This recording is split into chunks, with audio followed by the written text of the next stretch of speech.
دي التجربة في قطاع السيوف شغالة، الناس هنا متعاونة الحمد لله رب العالمين. الناس فيها بتنزل لحد العربية ترمي فيها. تجربة جديدة ما شاء الله علينا. قطاع السيوف هما بيقابلوا أي تجمع أو أي حاجة الناس العمال بتاخدها والناس بتساعد. هي همة الناس السيوف.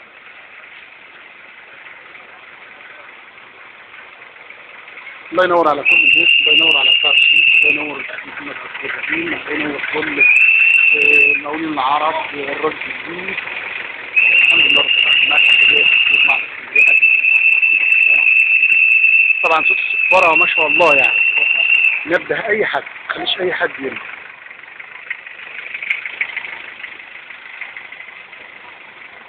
طبعا دي بتحد من الفريسة في الشارع أو إلقاء أي مخلفات على الطرق الرئيسية.